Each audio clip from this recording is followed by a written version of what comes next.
Hi, it's Judy Bartkowiak. Today I'm talking about something a bit different. I've just finished reading in G2 in The Guardian um, an article by Sam Wollaston entitled really, Why Does Kids Football Bring Out the Worst in Parents?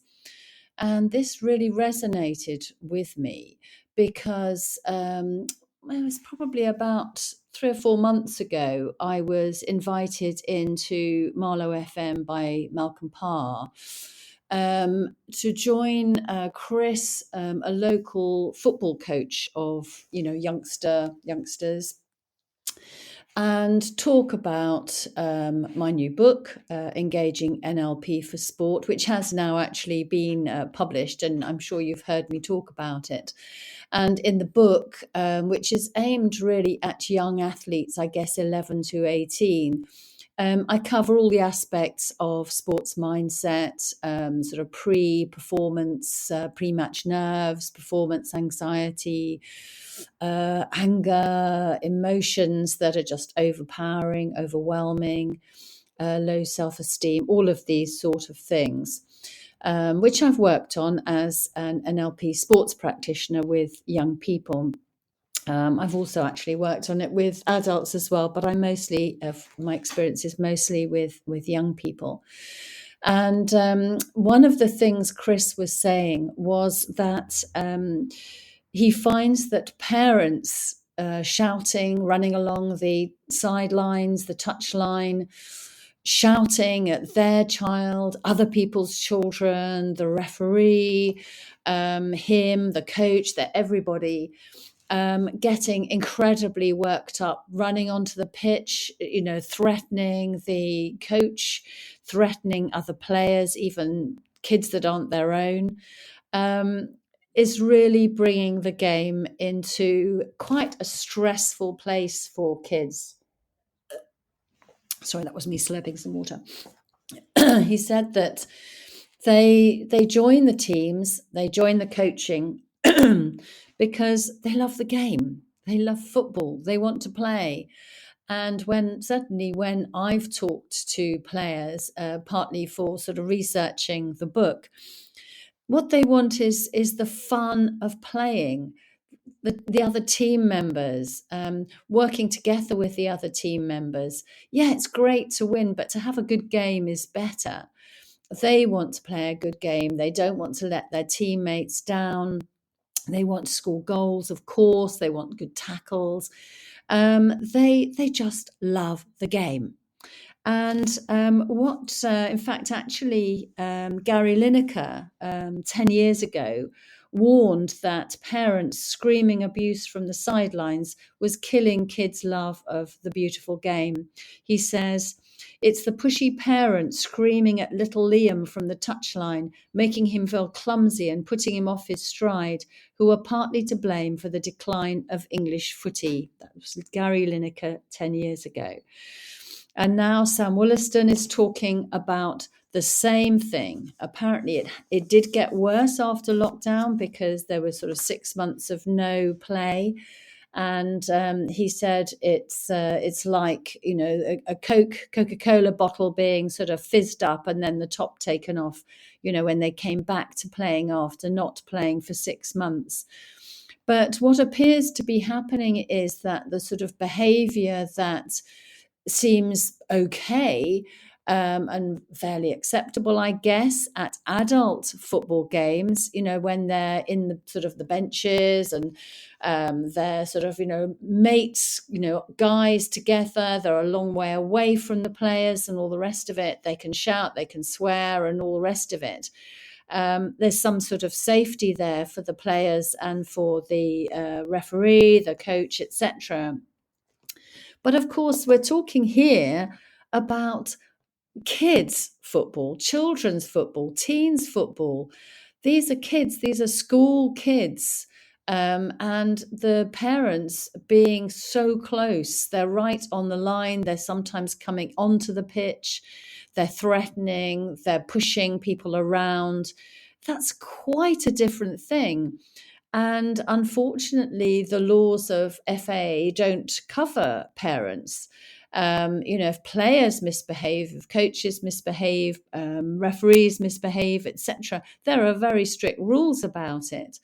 But what is described as borderline child abuse is not actually covered, and it puts the coach, depending on the sort of type of game, is it a sort of a practice game, is it a match, etc. It puts the person in charge in an incredibly vulnerable position.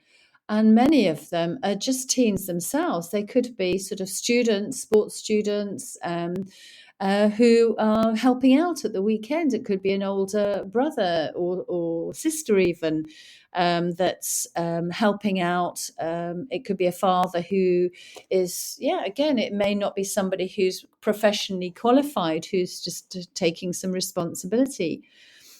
So one of the things Sam says in his article is that, that coaches report that sort of father's wisdom bellowed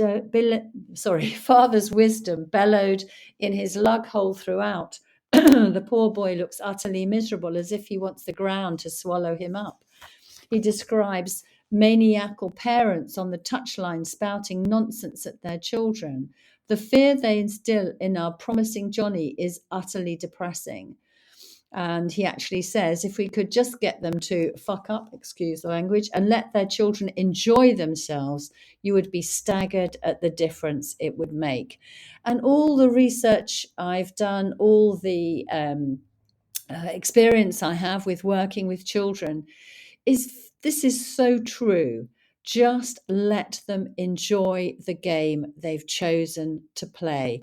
I can give you an example, actually, for one particular case where I was working with a boy who he was brought to me because of anxiety, pre-match anxiety.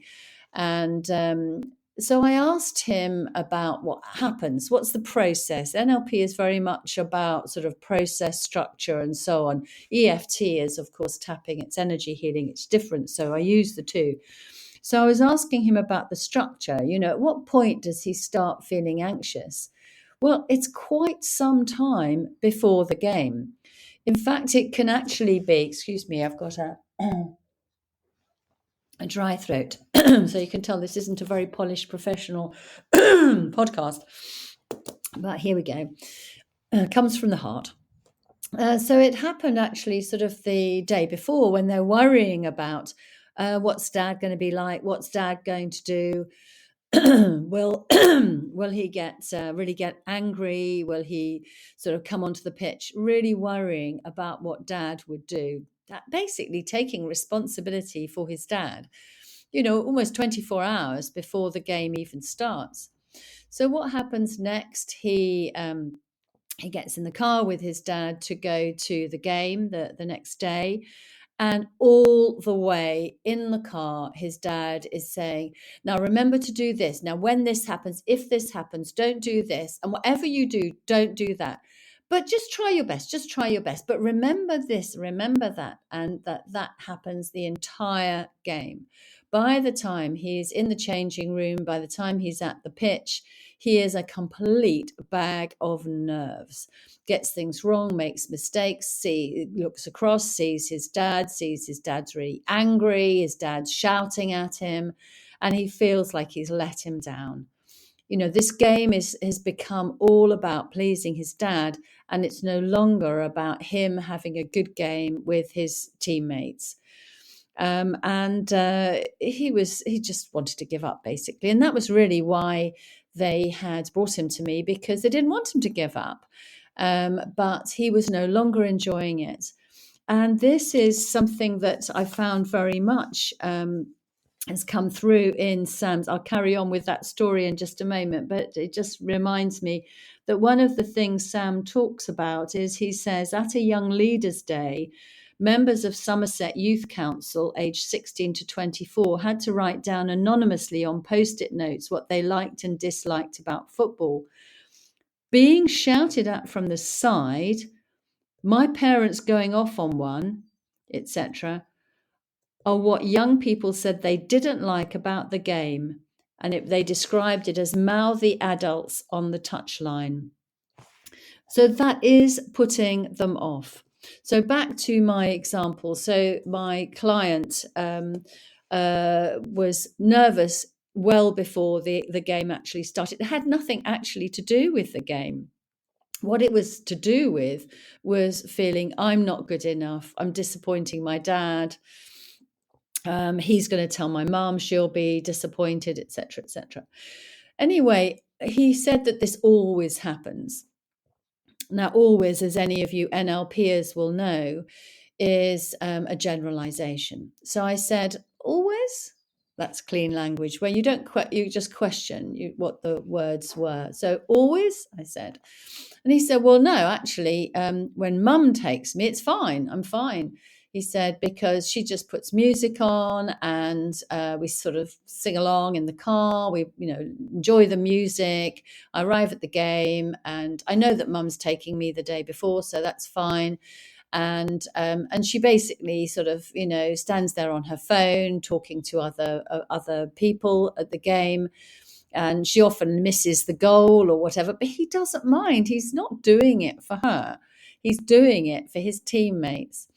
And so when we found out that actually this wasn't about anything to do with the game, it was to do with his dad, when his parents came to pick up, I asked the dad about what happened on the way to the game, and he said, "Oh, well, I just tell him just do your best, and give him a few pointers and things like that."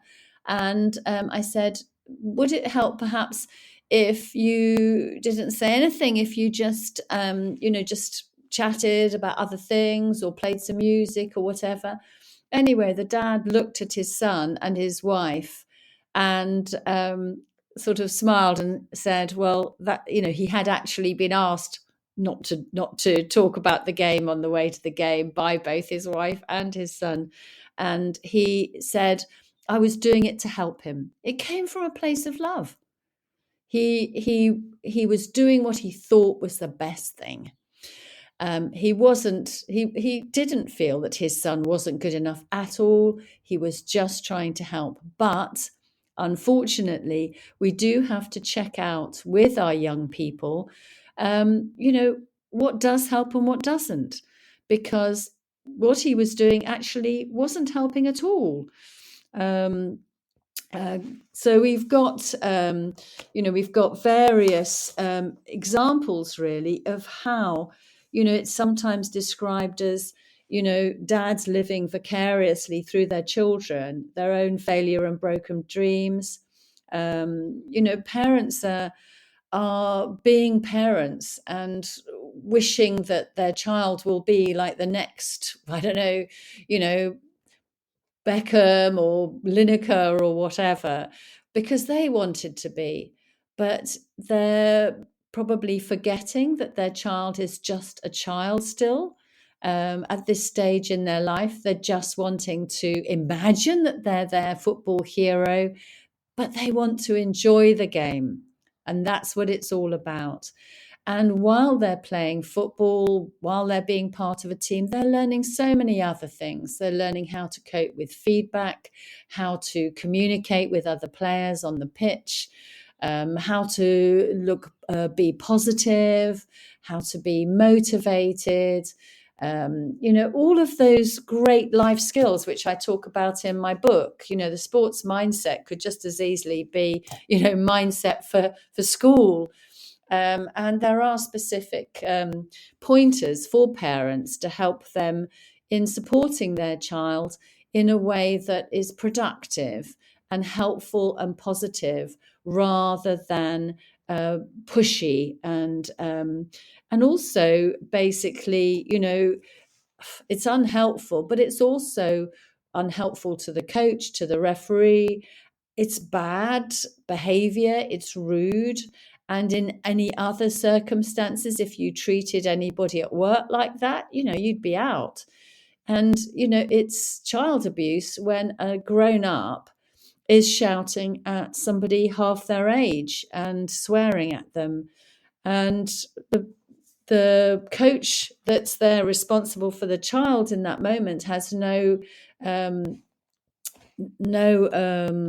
permission to ban that parent from attending games. Obviously, it's being discussed, in the sort of with the powers that be. How can we put a stop to this, because it's putting kids off playing, and also it's an extremely bad example for kids as to how to treat people. It's just not okay to shout and swear at a child. And parents really need to control their emotions, be able to control their emotions, um, because I get sent, well, not sent, I mean, children are asking for help, with controlling their emotions, and that's the sort of work I do. But here I am helping children to understand their emotions and manage their emotions so that their behavior in school and at home is able to work with other children, that it's civilized and considerate and friendly. But the examples that they're seeing on the touchline of parents behaving as I'm describing is a very, very poor example.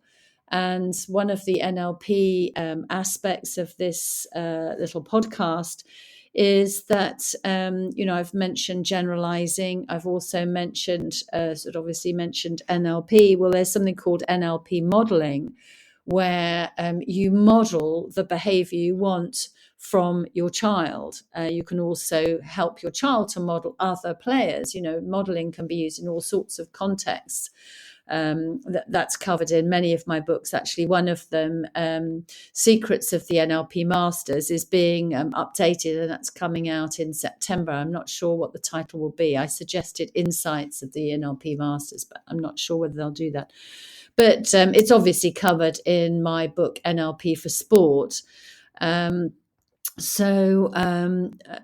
can look at that, but it talks about how you think about what behavior you want to see in your child. So it might be being respectful, being loyal, communicating well, being kind, working together, treating people as you want to be treated yourself, and so on. But what's being modelled on the touchline is something quite different. And yet we have the behaviour problems that teachers are having to cope with in schools. Surely it's a plea from me, really. This article in The Guardian, I suppose, sort of kicked me off. Kicked me off. Football analogy there. It's just made me think, really, because, if parents are going to do this at the weekends with their kids who are enjoying their sport, how can we expect children to behave differently in the classroom? And when parents come into the schools threatening teachers who are stressed enough as it is, for goodness sake, there's a shortage of teachers. There are behaviour problems with school children, partly blamed on COVID, yes, but also they must be picking up the stress that teachers are feeling, in classrooms of 30 and so on, and where they don't even have the jurisdiction over children because parents are going to come in and complain, possibly with justification. Who knows? I obviously not a fly on the wall. I can't see what's going on. But what I'm saying is that how we behave as parents should be a model for our child. And when we model what we want to see in our children, that will make a huge difference, rather than simply telling them to be respectful, telling them to be kind and to try their best and so on. Perhaps parents should try their best to keep their emotions in check. So that's the end from me for today.